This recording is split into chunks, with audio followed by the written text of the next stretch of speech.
Everyone. The important thing is that we must be constantly moving forward. Yes, the progressive realization of a predetermined goal, and our growth should never end. I am Mansi Raul on behalf of Research Culture Society and the Scientific Research Association and the organizing committee, Dr. C.M. Patel, Director, Research Culture Society, Dr. Jessica, Founder, Scientific Research Association, Mrs. Jaya Chetwani, Counselor and Special Educator, Pune, welcome you on the third day of National Level Personal Development Program on Achieving Excellence Through Self-Awareness. Upbeat Your Life Skills. National level PDP launched to gain core and about life skills for students and interested citizens. Such skills may enhance their performance and productivity, leading towards success, but at the same time, one may feel a deep sense of discontent while at the peak of their career. It would not be out of place to admit here that true satisfaction comes only through self-awareness and the art to live a life of harmony. Corporate today strives towards achieving harmony amidst tough work-life balance. But the question is how academia is coping up in the dynamic and fast-changing teaching-learning environment. Amidst the hustle and bustle of performing and meeting the deadlines, many a times an academician feels a deep sense of discontent and work-life crisis.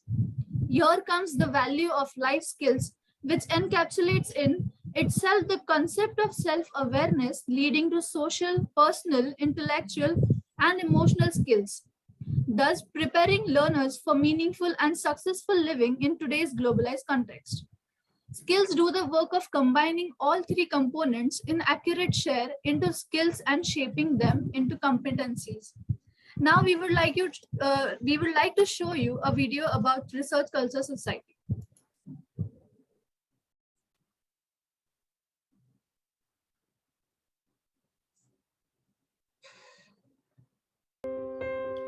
Warm greetings to all. Research Culture Society is a government-registered international scientific research organization. Society is working for the research community at national and international level to impart quality and non-profitable services. Our members are scholarly educationists from various universities and institutes of repute. Here the faculties, research scholars, and students interested in the area of research are given guidance and support in how their work can support to the betterment of our present and future generations. Research Culture Society is conducting conferences, seminars, symposiums, workshops, training and development programs on different themes.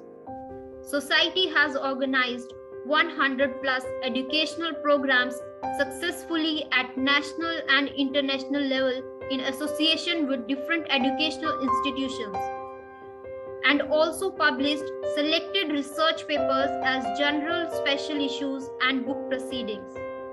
Educational institutions, colleges, universities are being welcomed for the association and memorandum of understanding, academic exchange, knowledge sharing, and collaboration to organize events with us.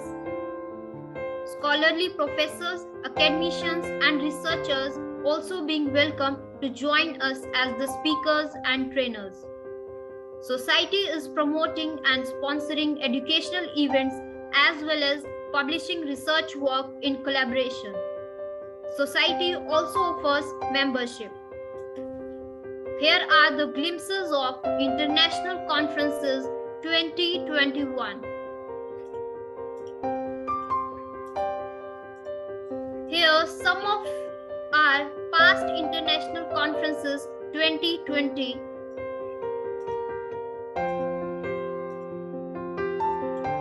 And there are also glimpses of workshops, FDPs, and webinars.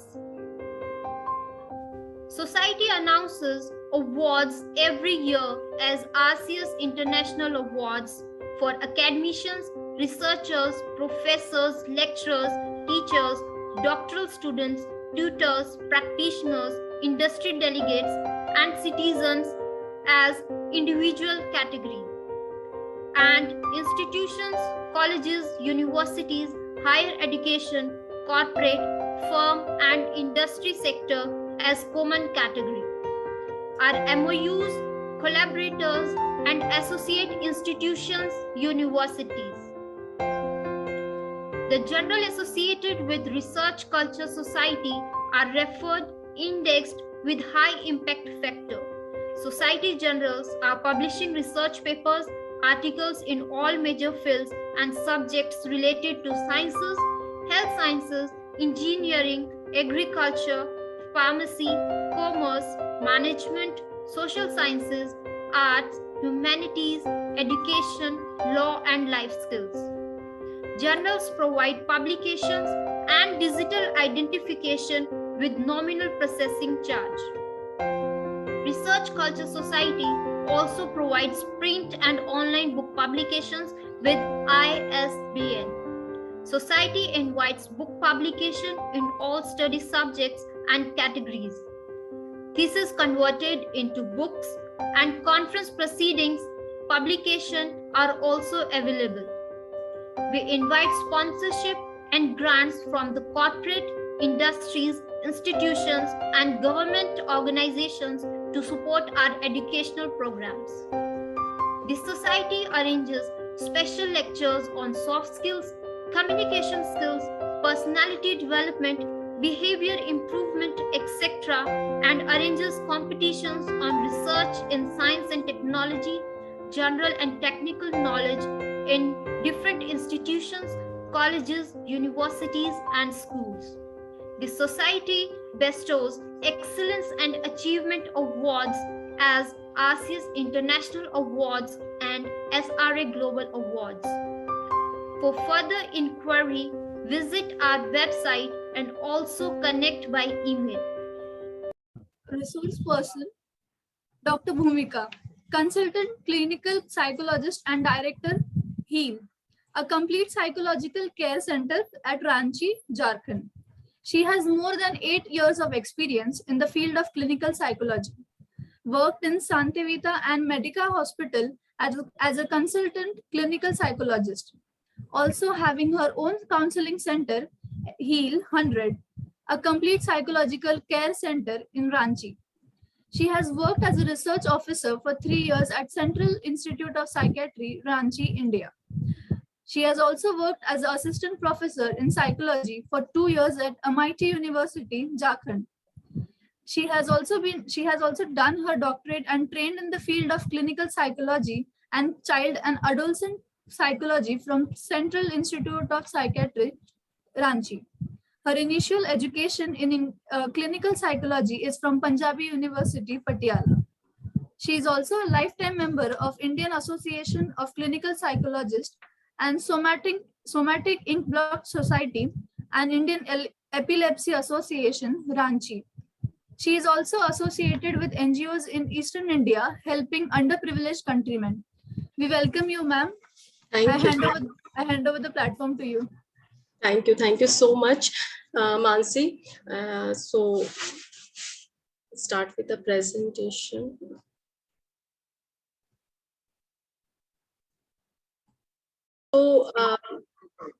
So myself, Dr. Bhumika Sachar, and I express my gratitude to India, to organizing committee for giving this opportunity to me to deliver this lecture. So my topic is on impersonal and interpersonal relationship. So we'll start with introduction.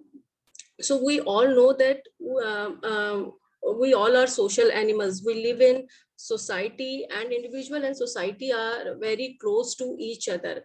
Society does not exist independently without individual. So how we can explain relationships? So we can explain relationship as the expectation that two people have for each other based on their previous pattern of interaction. And in explaining relationship, there is also role of social cognitive theory, which is given by Albert Bandura. He mainly emphasizes that relationship can affect by individuals' emotion, and also change their behavior in the future interaction. This theory also states that observation learning, reward, reinforcement, self-control, self-efficacy are importantly expectation are the important elements or important elements to build a healthy relationship. So now we go to the characteristics of relationship. So there are mainly three important characteristics of relationship. One is impersonal. The first is impersonal and personal relationship. So in impersonal relationship, two individuals interact with each other to satisfy their immediate needs or goal. For example, when we go to a store or we go to a shop, we interact with a storeman is a kind of impersonal relationship. And in personal relationship, there is a personal information involved. There is a sense of bonding involved in personal relationship. Next is voluntary and involuntary relationship. In voluntary relationship, we choose the person for interaction. For example, we can take the example of friendship. We choose our friends, and we can also take the example of our partner. We choose our partners according to our will. But in involuntary relationship is a kind of imposed relationship. We don't have any choice in this. We can take the example of project work, training, seminars are the examples of involuntary relationship. Next is third characteristic is platonic and romantic relationship. So in platonic relationship is a kind of friendly relationship. There is a no involvement of any kind of romance and sexual desire. But on the other hand, romantic relationship there is a strong connection between two individuals, and intimacy, passion, sex, and romance are the basic elements of this relationship. It is also important to note that relationship are dynamic. We all know that, and they can change. For example, we might in a involuntary relationship, but at the end of the project work, we found that the other person has similar kind of interest and hobbies, and form a good relationship with that person, and it convert into a voluntary relationship. Same with platonic and romantic relationship. Initially we can have a platonic relationship with someone, but at the end it can turn into a romantic relationship. Next, how a relationship can develop. So these stages are given by George Levinger in 1980. So according to him, there are total 5 stages of relationship, and in each and every relationship pass through these 5 stages, and each and every relationship communication pattern is very important to build a healthy and a strong relationship. So the first stage is acquaintance stage.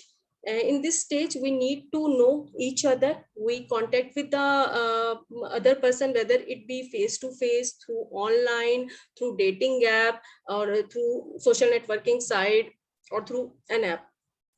When we meet someone, and it is very normal that when we meet someone and when we start to interact with a new person, we have some kind of fear and doubt in ourselves that whether that person is good or not. So how we clear this, how we clear or resolve this fear? By gaining information about that person. So we start gaining information of that person, we start interact to that person, and when our knowledge is increased about that person, we decide that whether we want this relationship or not. Now second stage is build up stage. It is also called as a build up stage.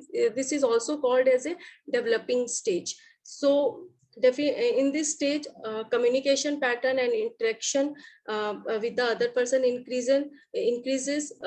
Relationships start growing. Individuals are no longer too strange with each other, and start trusting and sharing personal information with each other. Next is the third stage is continuation stage. So in continuation stage is a maintaining stage, and this is the most important stage of every relationship. So in this relationship, both the parties uh, uh, uh, have mutual satisfaction for their relationship. They do commitments, they want to be in company for each other, and they do adjustment in their relationship. They uh, uh, and they maintain balance with each other, and most important, trust and transparency are the essential key of this relationship. The fourth stage is deterioration stage. So definitely not every relationship pass through this stage. This is not important that every relationship pass through this stage, through deterioration stage. So lack of compatibility, love and trust leads to conflict and misunderstandings. Both the individual and does not want to interact with each other. They avoid communication pattern in their relationship. The relationship is stagnant, and automatically at the end their relationship deteriorate, and they mutually separated with each other. So the next stage is, the last stage is termination stage. This stage develop because of the following reason, maybe because of death, separation or divorce. So these are the 5 stages to build any kind of relationship. Now what is the interperson relationship? So it is a kind of strong bond between two individual. There is a strong connection between two individual. Both the individuals share similar kind of interest and similar kind of hobbies for their in their life. And this an interperson relationship built upon a mutual respect, interest and loyalty. And definitely this relationship can develop between any of the following. For example, individual working together in the same organization, people working in the same team, relationship between a man and a woman, relationship between immediate family members and relatives, relationship of a child with his parent, relationship between friends. So these are the examples of interperson relationship. Now what are the types of interperson relationship? So there are mainly total 6 types of interperson relationship. Family relationship. So the family pattern, basically the family pattern establish goal, establish roles and identity, and enables personal, social, and emotional growth of an individual. As a clinical psychologist, I must share with all of you, like whenever I see my patient, or I do history taking session with them, the precipitating factor of their mental illness is their disturbed family pattern. So a healthy family relationship is very important. You all see, whenever you all know that whenever you feel there is some problem in your family relationship, talk to someone, or most important, communicate with your family members on a regular basis. This is a very important to maintain any kind of healthy relationship. Next is friendship. So this friendship involves definitely mutual love, trust, respect, and unconditional acceptance for each other.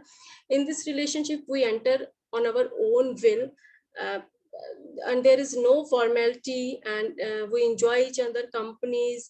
It can be, and friendship can be between men and women, men and men, women and women. And honest and transparency are the important keys in friendship. Do not always, never give wrong advice or suggestion to your friends. uh, be loyal to your friends, and there is a no space of, we know that there is a no space of anger, ego, and jealous in a strong and healthy friendship. So third stage is acquaintance stage. Third type is acquaintances type of relationship. So in this relationship are formed by sharing little by sharing introduction or little information of the individual, and there is a no sharing of personal information. For example, here I am as a speaker and you people all as a audience, we all are having a acquaintances kind of relationship. Now the fourth is romantic relationship. Individuals are in romantic relationship, both the individual are deeply connected to each other, share a special bond, and definitely passion, intimacy, romance, and sex are the important factor are in romantic relationship. Sexual relationship consists of only sexual behavior. There is a lack of love and bonding in this relationship. Work relationship, when we work in the same organization, so are having a work or professional relationship and called as a colleague. Sometime we love our colleague, sometime we don't. So now next is, what are the factors affecting interperson relationship? So it is also important that individual in a relationship to get along well. So these are the some factor that can be considered to develop a healthy interperson relationship. So first is compatibility. Should be compatible to each other. It can be it can be through similar kind of background, interest, goals of life. Do well in definitely those person do well in their interperson relationship. Communication, most important factor in interperson relationship. Our communication pattern should be very clear and open. Express your feelings, interact with each other on a regular basis. Do not do not quiet and stay mum in your relationship. You can communicate through verbal and non-verbal ways. Both ways are important, and communication pattern is very important for better understanding and to resolve conflict in the relationship. Next is honesty. So definitely be honest in your any kind of relationship. Don't tell lie and hide things with your partner and with your colleagues, and transparency is very important. And always remember, every problem has a solution, so don't tell lie in any kind of relationship. Stay calm, so don't overreact on a small things. Keep calm. Always watch your tone whenever you interact or talk with someone, and take and see positive sides of others, of other person also. Forgiving, try to forgive mistakes of others. Do not drag issues unnecessarily, and do not discuss past incidents or past issues over and over in the relationship. It can worse your relationship or develop misunderstandings. Time, definitely it is very important. Have time in your relationship. Spend some quality of time with your colleague or with your partner, and that is very important. Now what is role of communication and relationship? So definitely communication, as a clinical psychologist, I always feel communication pattern is very important. Whenever we do therapy on a patient, we must take care of their communication pattern, and we try to change their faulty communication in a effective communication. So definitely, to build any relationship or to have mental peace, communication is very, very, very important. And so effective communication make a healthy relationship. If communication is not in a proper way, problem can arise, misunderstanding can develop. Through communication we reduce many kind of problem. I personally, I feel we reduce every kind of problem in through communication pattern. Interaction with each other and try to understand other feelings also. It is not important that we communicate through verbally. We can we our facial expression, gestures, and body language are also very important to communicate. And each type of relationship is based upon how you communicate in that relationship. And always watch your tone and choice of word is very important when you talk with someone. Be soft and polite with others, interact with each other on a regular basis. Now our interaction pattern are increases. We interact with video calls, through mails, through chat. So there are very important modes of communication. And also become in communication also become a listening skills are also very important. So also become a patient listener. So always try to understand and listen others point view as well. Next is interpersonal relationship at workplace. So so definitely in current scenario, we all spend 9 hours at our workplace, and definitely we cannot do work alone. We need people support, we need social support. And yes, if we do work, if we do all work alone, we get overburdened and it affects on our mental health and physical health also. And we cannot done work on time, and it and our organization productivity start decreasing. So definitely you need social support system at your workplace. So, and studies also indicates that productivity increases when you work in group as compared to when you work alone. And interpersonal relationship also develop a positive functional team, and it improve inter or intra team communication, coordination and cooperation, and mutual understanding and respect. It also helps to understand self, and and develop strategies related to decision making and problem solving. Now the next is how we can improve our interpersonal relationship at workplace. So we can so through communication. Definitely communication is an important aspect in every relationship, and workplace it is very important. So communicate your employee and your boss on a regular basis, interact with each other on a regular basis. In most of the time at a work setting, our interaction is mostly through mails. So whenever you write a mail, be clear and specific in your mail. Always do CC to the concerned person also. Don't avoid your co-workers, it can hamper your relationship. Avoid favoritism in your relationship.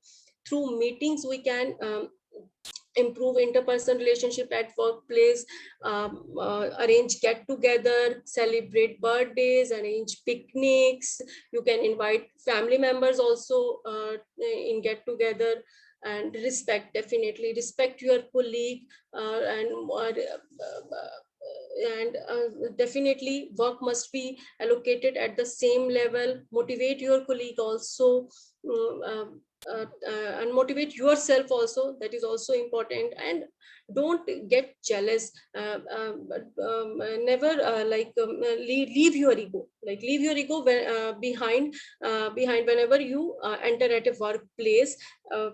Appreciate others also when they perform well. And be little more adjustive at the workplace. Never compare your current organization to the past organization. Accept your co-workers as they are, and accept your organization also. That is very, acceptance is also very important. So don't fight over the little things. Forget try to forget the issues, and always look on the positive side of the individuals or co-workers. And definitely always stand with your value and ethics, and always help your colleagues whenever they need it. And and it is important that basically it is all of us who make our organization healthy and strong. So these are the important interpersonal skills that can improve your workplace environment. And so now So now importance of interpersonal relationship at workplace. So definitely a single brain cannot take all decisions. So we need people, we need support system at a workplace, and definitely interpersonal relationship has a direct effect on the organization culture. And if our relationship are strong, and we have a trust co-workers, our feedback would be genuine. They give genuine feedback for our work, and simple people, and we can get motivation, and we have a strong relationship, we have a strong support system at a workplace. So at individual level, definitely it helps to personal growth and development. It helps us, it is a kind of source of enjoyment for an individual. It is definitely an interpersonal relationship affect our sense of security. We feel secure when we are with someone.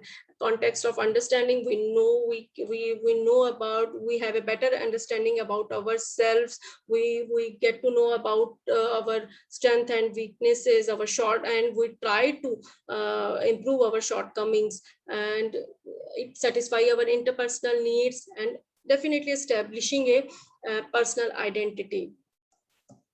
And then how to improve our interpersonal skills. It can improve through workshop or online classes. We can or seek opportunity to build relationship. Always be thoughtful about ways you interaction could improve. Basically we have fear that we cannot interact well with that person. So always that is a good strategy. Always self talking, like how can I overcome our fear, and how can I improve our interaction, and how can I approach that person. So always self questioning to yourself, and thoughtful about your thoughts. Ask trusted friends or colleagues for constructive criticism. Observe other positive interpersonal interaction. Definitely there is the role of observational learning. So always observe others, how they interact and how they build their relationship. Seek mentorship. Now in conclusion, so definitely interpersonal relationship teaches us who we are from a very young age. The people around us form key aspect of our personality and value system. They can help give us a sense of purpose and direction. And definitely interpersonal relationship is a very important for our physical and mental health. And always remember, no relationship are perfect. Conflicts are bound to happen. Always have communication in your relationship. Your communication skills should be very effective, and you communicate in a very open way. And definitely at the end, take care of yourself also. If you are healthy, then definitely you build a strong and healthy relationship with other also. So thank you. Thank you, ma'am. Are there any queries, participants? If you can ask, if you can unmute yourself and ask your question. While interacting with others, is that they lack necessary interpersonal skills needed to be effective. Yes. And compromise, communication, and consistency are needed in all relationships, not just the romantic ones. Yes. And thus, developing interpersonal skills for speaking benefits in communication and leaves us a lasting impression. That leaves us. Sorry? Thus, developing interpersonal skills for speaking benefits in communication and leaves a lasting impression on others. Yes. Thank you, ma'am, for your valuable guidance. Yes, most welcome. Thank you. Thank you for all of you. Moving forward, I would like to introduce our next resource person, Dr. Babita Tyagi, Assistant Professor, Dr. APJ Abdul Kalam Technical University, Lucknow. She is employed as Faculty of English Language and Communication Skills in the capacity of Assistant Professor in the Department of Humanities and Social Sciences, KIET. She is PhD in English Literature, MA English, B.Ed, having experience of 21 years. She is a certified soft skills trainer from IIT Roorkee through NPTEL. She is also a certified TESOL and IELTS trainer. Given hands-on training and streamlining various activities in the linguistic labs is her area of expertise. She has a keen interest in research and has a strong inclination to British English literature. We welcome you, ma'am, and I give the platform to you.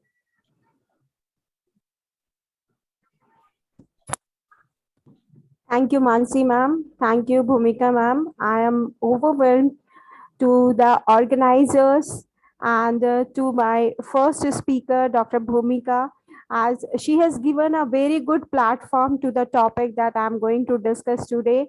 So I'm highly thankful to the program coordinator, Dr. C.M. Patel, Dr. Jessica, Founder, Scientific Research Associate, Ms. Jaya Chetwani, for organizing the topics in such a manner that they are so much correlated that one topic leads to the other. So, Mansi ma'am, please allow me to share my screen. Yes, ma'am. Have given us a very good, valuable insight about the interpersonal communication. And taking your topic ahead, I am moving to the next. As you said, that interpersonal communication skills are very much required at workplace. I agree to you, and I would say that not only at workplace, even in our day-to-day life, interpersonal skills, communication skills play the major role. So, my topic of discussion today is argumentation and negotiation skill, which is again, we can say that when we do interpersonal communication, so as we go on communicating with the peoples, so we have arguments also, and we do the negotiations also.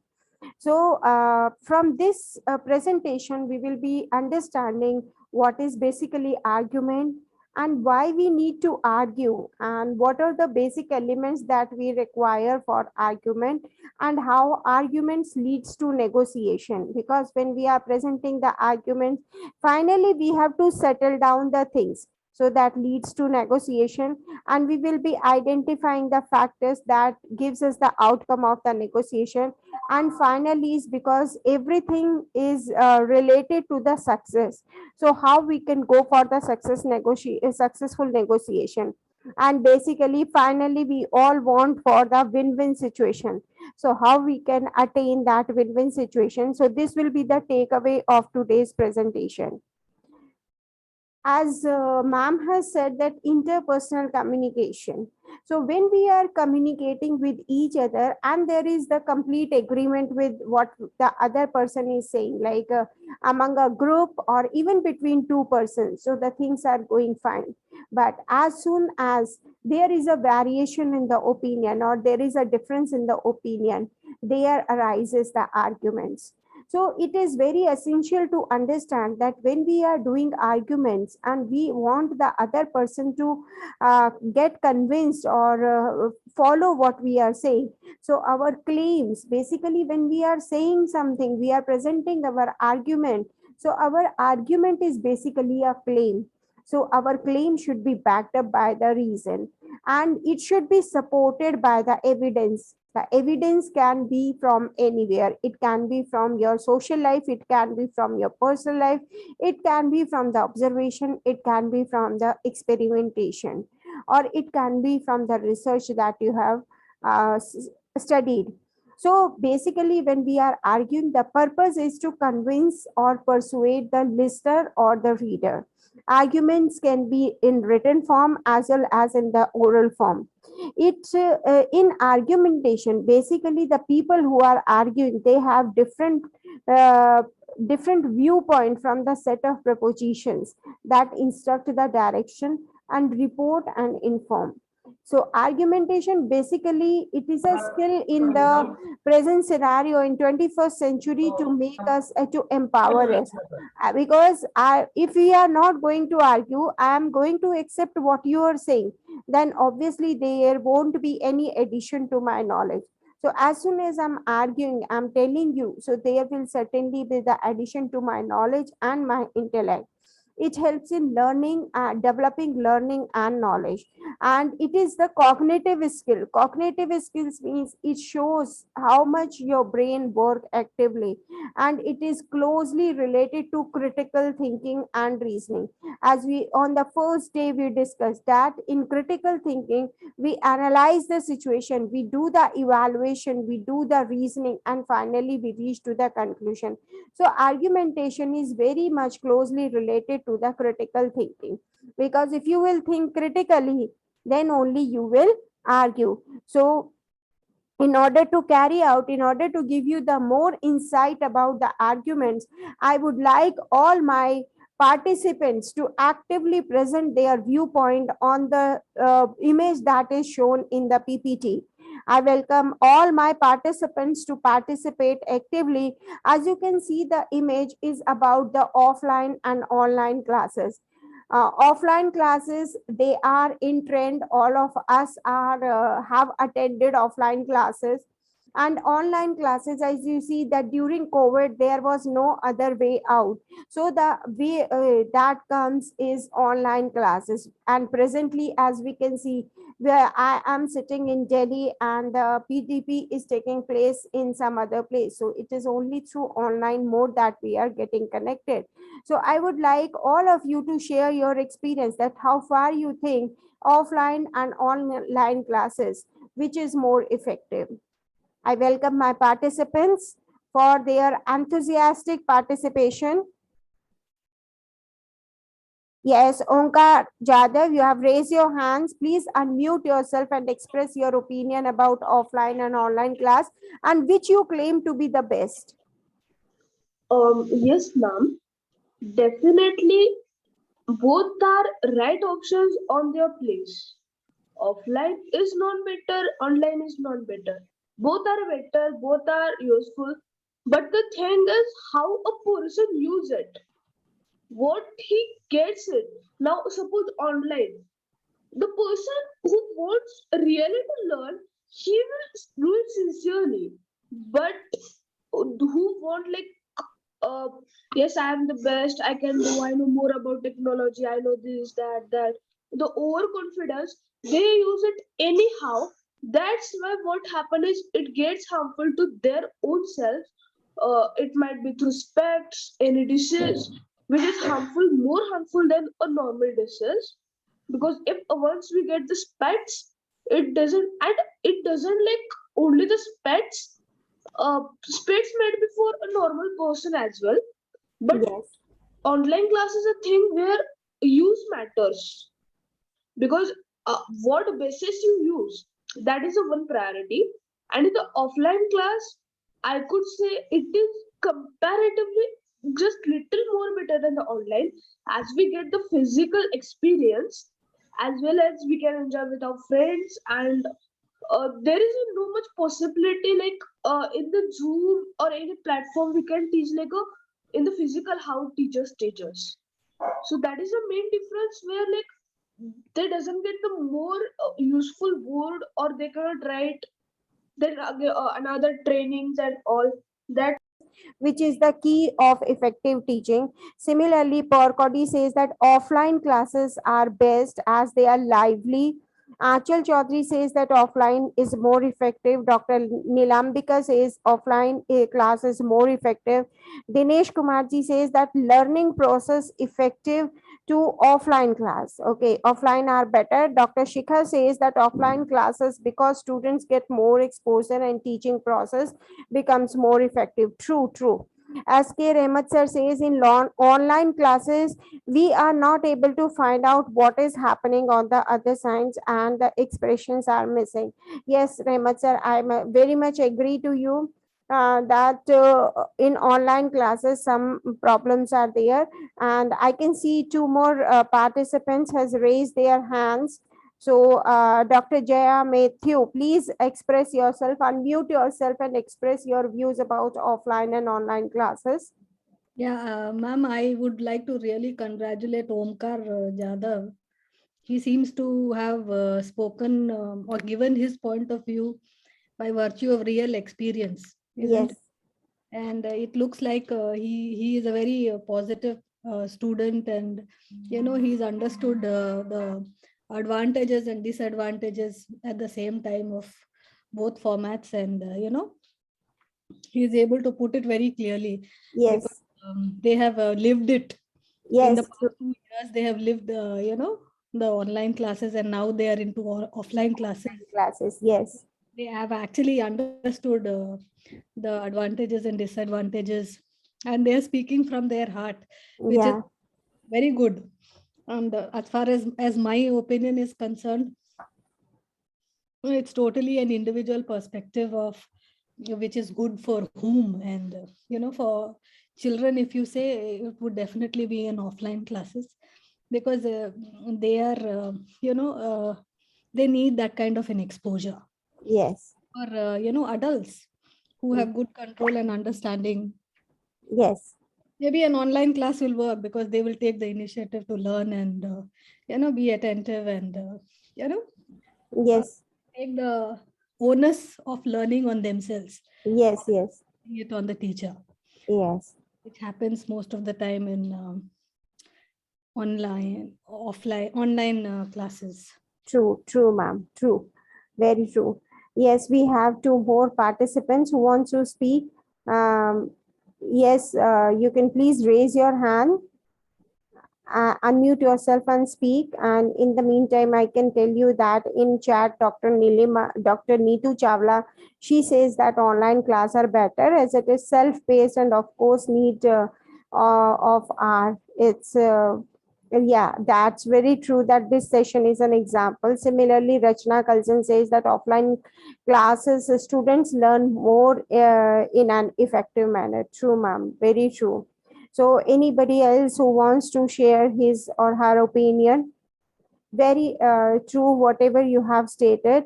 Yes, two more participants are raising their hands. Please come up with your viewpoint, unmute yourself and speak on the topic.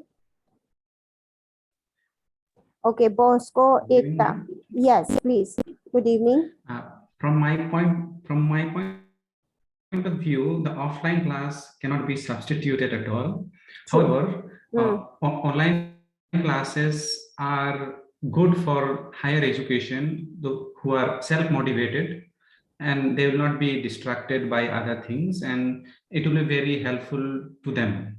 On the other hand, offline class will be very good for the growing up children who are being motivated, and as they grow up, when they become self-motivated, once they are self-motivated, online classes will be the best for them. Yes. Thank you, ma'am. Yes, very true, Mr. Bosco. Very right. So, yes, so nice of so nice of all the participants that they participated so actively, and very true. I agree with you, whatever you said. So basically here the discussion was about offline and online. I just simply gave you the topic and you presented your claim saying that which is better, whether it is offline is better or online is better. So basically, since you have the different perception, different viewpoint, so you were making a claim that which is better and you were supporting it with the evidences. So you just see that this is how the arguments move ahead. And this here we were not fighting, or we were not destructive, or we were not constructive, but actually what we were sharing our opinions, and we came to know that what the people, elderly people who have been to offline classes only, what is their perspective.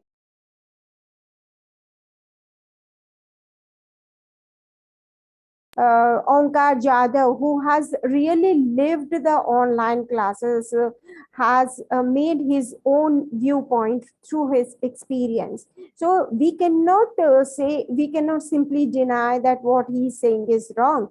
So he is supporting his evidence, his claim by his reasons, and we are supporting our claims by his reason. Omkar Yadav, you want to add something more to your conversation? Yes, just a small. Have any questions, you can ask, ma'am. Unmute yourself, or you can put. Definitely, the aim of argument or discussion should not be victory but progress. True, agreed. Thank you, ma'am, for your guidance. So moving towards the end of the PDP, I, Mansi Rahul, would like to express our deep gratitude for the generous support of today's resource persons, the team of RCS, organizing, and yes, of course, all the participants. So participants will receive the day-wise feedback form link in the last 10 minutes in the live Zoom meeting in the chat box. And they'll get the e-certificate till 3rd July. So thank you everyone. The feedback form link is given in the chat box. Thank you, ma'am. Thank you very much. And thank you, participants. You all were very good and very actively participated. And thank you to organizers, as today is my last session. So I'm highly grateful to the program coordinator, Dr. C.M. Patel, to Mansi Raul. You have been a very nice person, and Onkar Yadav, you have been a very active participant throughout the sessions. Thank you very much, and I'll be joining tomorrow's session too to listen to you. So it's really a nice experience. Thank you very much, everyone present here. Thank you, ma'am. And we are also glad we learned something new from you. Thank you very much. Thank you. Ma'am. Yes, ma'am. Okay. Thank you. Thank you, Dr. Thank C. you. Patel, sir, program coordinator. Thank you, Babita ma'am, and